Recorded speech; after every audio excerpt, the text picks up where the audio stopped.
A1B stories. नीचे मायका ऊपर ससुराल। सावित्री शर्मा की एक बेटी थी। उसका नाम था वैदेही। जितना सुंदर उसका नाम था उतनी ही सुंदर वो दिखने में भी लगती थी। वैदेही इकलौती बेटी थी। सुनील और सावित्री अपनी बेटी से बहुत प्यार किया करते थे। वैदेही की शादी की उम्र हो चली थी और सुनील और सावित्री अब अपनी बेटी के लिए एक अच्छे लड़के की तलाश में थे, जिसके साथ वो अपनी बेटी की शादी कर सके। लेकिन इकलौती बेटी होने के कारण सुनील और सावित्री अपनी बेटी को कुछ ज्यादा ही प्यार करते थे और वो बस ये सोचकर परेशान रहा करते थे कि अगर वैदेही शादी होकर चली गई तो वो दोनों उसके बिना कैसे रहेंगे। सुनील शर्मा का मकान 2 मंजिला था। ग्राउंड फ्लोर पर वो खुद रहा करते थे और ऊपर वाला फ्लोर खाली पड़ा हुआ था। एक दिन सुबह के वक्त किसी ने उनके घर की घंटी बजाई और वैदेही ने घर का दरवाजा खोला। सामने एक बहुत ही हैंडसम दिखने वाला लड़का खड़ा हुआ था, जिसका नाम था करण। जी, मुझे किसी ने बताया था कि आप अपने घर का ऊपर वाला फ्लोर किराए पर देना चाहते हैं। मैं पापा से पूछकर आपको बताती हूँ। इतनी देर में सुनील शर्मा बाहर निकल कर आते हैं। क्या हुआ बेटा? अंकल, हम लोग इस शहर में नए हैं। मेरी अभी अभी जॉब लगी है यहाँ पर और मेरे मम्मी पापा भी मेरे साथ ही रहते हैं। हमें किराए पर मकान चाहिए था। किसने कहा कि आपके घर का फर्स्ट फ्लोर खाली पड़ा है। अरे लेकिन बेटा, हमारा तो घर किराए पर देने का कोई इरादा नहीं है। अरे दे दीजिए ना। जब वैदेही की शादी हो जाएगी हम अकेले रह जाएंगे। कम से कम इसी बहाने कोई तो रहेगा और हमारा मन लगा रहेगा। आंटी जी बिल्कुल ठीक कहती हैं। अब देखिए ना, आपकी बेटी शादी होकर ससुराल जाएगी तो मैं आपका मन लगा दूंगा। अरे तुम तो बहुत अच्छी बातें करते हो। एक काम करो, तुम अपने मम्मी पापा को लेकर कल ही ऊपर शिफ्ट हो जाओ। मैं घर की साफ सफाई करवा देती हूँ। नहीं आंटी, आपको साफ सफाई करवाने की कोई जरूरत नहीं है। मैं हूँ ना, मैं सब कर लूंगा। और अगर आपको भी किसी काम की जरूरत हो तो मुझे बता देना। अगले ही दिन करण अपनी माँ उर्मिला और पापा शंकर के साथ शर्मा जी के घर में शिफ्ट हो जाता है। करण का नेचर बहुत अच्छा था। वो हर वक्त मुस्कुराता रहता। वो सावित्री शर्मा को काफी अच्छा लगने लगा था। करण और उसके परिवार को रहते हुए अब कुछ दिन बीत चुके थे। एक दिन शाम के वक्त जब सावित्री शर्मा जी के साथ बैठकर चाय पी रही थी तो उन्होंने अपने दिल की बात शर्मा जी से कह डाली। करण कितना अच्छा लड़का है ना। हाँ, आजकल के जमाने में ऐसे भले लड़के मिलते ही कहाँ हैं जो अपने माँ बाप का इतना ख्याल रखे। अरे कई बार तो खाना भी बना कर खिलाता है वो भाई साहब और भाभी जी को। मैंने तो कितनी बार देखा है, जिस दिन मेड नहीं आती ना, सफाई भी खुद अपने हाथ से करता है। हमारे बेटे वैदेही के लिए भी कोई ऐसा ही लड़का मिलता तो उसकी जिंदगी कितनी अच्छे से गुजर जाती। हमारी बेटी इतने लाड़ प्यार से पली बड़ी है, मुझे तो उसकी बड़ी चिंता होती है। लेकिन आजकल इतने अच्छे लड़के मिलते कहाँ हैं? कमाल करते हैं आप भी। अरे लड़का हमारे घर में है और आप कह रहे हैं कि लड़के नहीं मिलते। कैसी बात कर रही हो? वो तो हमारा किराएदार है। ये तो और भी अच्छी बात है ना, हमारी बेटी हमसे दूर नहीं जाएगी। लेकिन वैदेही को करण पसंद भी है या नहीं, वो आप मुझ पर छोड़ दीजिए। अगले दिन सुबह के बाद, वैदेही बेटा, ये मैंने करण के लिए खीर बनाई है, जरा जाकर ऊपर उसे देकर तो आना। मम्मी मुझे ऑफिस के लिए देर हो रही है, आप देकर आ जाइए ना। अच्छा ठीक है, तू जा, मैं खुद ही खीर देकर आती हूँ। सावित्री करण के घर पर खीर लेकर जाती है। अरे आइए आइए बहन जी, बैठिए बैठिए, कैसे आना हुआ? ये खीर लेकर आई थी। आप लोग हमारे मकान मालिक होकर भी हमारा कितना ख्याल रखते हैं। क्या भाई साहब आप भी। वैसे आप लोगों का करण की शादी का कोई इरादा नहीं है क्या? मेरा मतलब कब करने का सोच रहे हैं? बस कोई अच्छी लड़की मिल जाए, हमें एक सुंदर बहू चाहिए। एक ऐसी लड़की जो घर में अच्छे से एडजस्ट कर ले, बस और क्या चाहिए। बहन जी, मैं ये कह रही थी कि हम भी अपनी वैदेही के लिए एक अच्छा लड़का ढूंढ रहे थे। मुझे और वैदेही के पापा को करण बहुत पसंद है, अगर आपको कोई ऐतराज ना हो तो। अरे नेकी और पूछ पूछ, अब तो मकान मालिक से हमारे रिश्तेदार बन जाएंगे अब। हाँ, वैसे भी करण और वैदेही की जोड़ी बहुत सुंदर लगती है। आज मैं बहुत खुश हूँ। अपनी बेटी को अपने से दूर करना नहीं चाहती थी और ये रिश्ता भी काफी अच्छा मिल गया। करण और वैदेही की शादी हो जाती है। वैदेही अपनी शादी के बाद विदाई के वक्त जोर जोर से रोने लगती है। अरे तुझे रोने की क्या जरूरत है? 4 सीढ़ियां चढ़कर ऊपर ही तो जा रही है। तो क्या हुआ मम्मी, सब लड़कियां रोती है, मुझे भी रोने दो ना। अरे क्या रोना बेटा, जब मर्जी आए अपनी मम्मी को आवाज दे देना। इस तरह से वैदेही हंसते हंसते अपने मायके से ससुराल विदा हो जाती है। अगली सुबह जब करण सोकर उठता है तो उसे वैदेही नजर नहीं आती। माँ, वैदेही कहाँ है?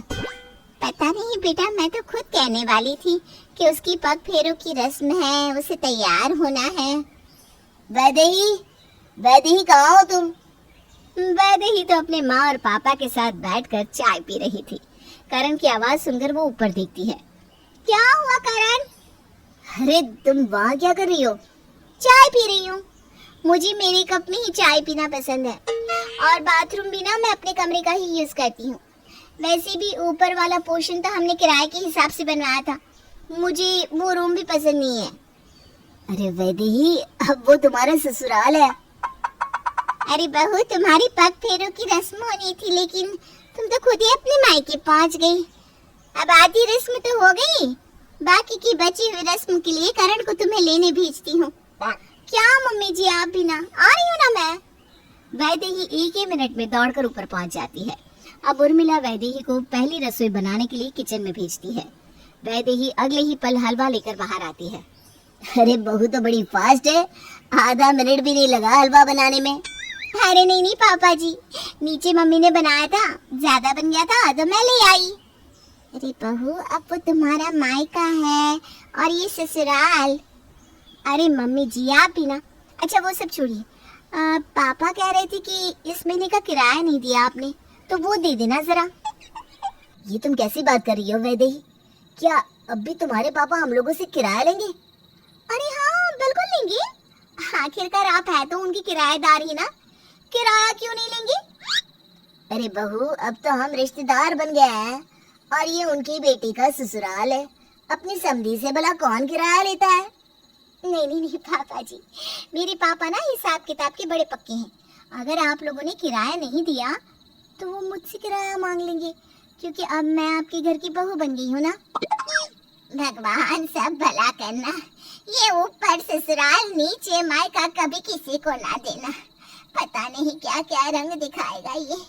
अच्छा करण, ठीक है, अब मैं अपने घर जा रही हूँ, सुबह आ जाऊंगी। लेकिन वैदेही, हमारी शादी हो गई है, ये हमारा बेडरूम है और अब से हमें यहीं रहना है। कहाँ जा रही हो तुम? अरे अपने कमरे में सोने जा रही हूँ, और मैंने कहा ना मुझे ये वाला पोर्शन कुछ खास पसंद नहीं। जब पापा बनवा रहे थे तब भी मैंने उनसे कहा था, लेकिन उन्होंने कहा किराएदारों के लिए बनवाया है। अब मैं उनकी किराएदार थोड़ी ना हूँ। लेकिन मैं तो तुम्हारा पति हूँ ना वैदेही, तुम्हें मेरे साथ रहना चाहिए। अरे तुम्हारी पत्नी होने से पहले मैं मकान मालकिन हूँ, और वैसे भी 4 सीढ़ियाँ उतर कर मेरा मायका है।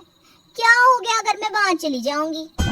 देखो वैदेही, अभी तो हमारी नई नई शादी हुई है, तुम्हें मेरे पास रहना चाहिए। क्यों, सही कहा ना? इससे पहले कि वैदेही करण के सवाल का कोई जवाब देती, नीचे से सावित्री की जोर जोर से वैदेही को आवाज देकर बुलाने की आवाजें आने लगी। अरे वैदेही बेटा, अरे कहाँ गई? जल्दी आना बेटा, देख वो बाहर का दरवाजे का ताला लगा दे। तुम अपनी मम्मी को बोलती क्यों नहीं कि अब तुम उनकी बेटी नहीं हो, अब तुम अपने ससुराल में हो? अरे क्या हुआ अगर मैं अपने ससुराल में हूँ? रोज रात को घर का लॉक मैं ही लगाती थी। जा रही हूँ मैं। इतना कहकर वैदेही वापस नीचे उतर कर आ जाती है और घर का लॉक लगाकर जैसे ही फिर से ऊपर जाने लगती है, ऊपर से उर्मिला की आवाज आई। अरे बहू, तुम अपने मायके में क्या कर रही हो? मायका? अरे मम्मी जी ताला लगाने आई थी। मम्मी पापा को हमेशा से ये काम मुझसे करवाने की आदत है। आ रही हूँ अभी ऊपर। नहीं नहीं बहू, देखो रात के 12 बज चुके हैं और गुरुवार लग चुका है। हमारे यहाँ गुरुवार के दिन लड़कियाँ अपने मायके से ससुराल नहीं आती। अरे माँ, ये क्या जबरदस्ती है? 4 सीढ़ियाँ तो चढ़ के आना है उसे। रहने तो बेटा, इन 4 सीढ़ियों के बीच में ही ससुराल और मायके का फर्क है, समझे? अब वैदेही परसों ही ऊपर आ सकती है, उससे पहले नहीं। और इस तरह वैदेही को फिर से अपने मम्मी पापा के पास ही रुकना पड़ा। लेकिन वैदेही करण और बाकी के लोगों को लगने लगा था कि ऊपर ससुराल और नीचे मायके वाली ये कहानी कुछ उलझती ही जा रही थी। कुछ दिनों के बाद, अरे मम्मी जी, घी खत्म हो गया है, अब मैं खाना कैसे बनाऊं? तो रुक बहू, मैं करण से कहती हूँ, वो लेकर आ जाएगा। अरे रहने दीजिए ना मम्मी जी, मैं माँ से ले आती हूँ। अरे नहीं नहीं बहू, समधी के घर से रोज रोज इस तरह सामान मांगना अच्छा नहीं लगता। मम्मी पापा ठीक कह रहे हैं, मैं अभी लेकर आता हूँ। करण जैसे ही नीचे उतरकर बाहर जाने के लिए निकला, वैसे ही उसे सावित्री मिल गई। अरे कहाँ जा रहे हो करण बेटा? मेरा मतलब दामाद जी। कुछ नहीं मम्मी जी, वो घी खत्म हो गया था, वही लेने जा रहा था। अच्छा अच्छा, सुनो, ये सामान भी लेते आना। अब तुम्हारे पापा जी तो थक जाते हैं, तो तुम ही ले आओ। सावित्री एक लंबी लिस्ट करण को पकड़ा देती है। सारा सामान लेकर वो घर आता है।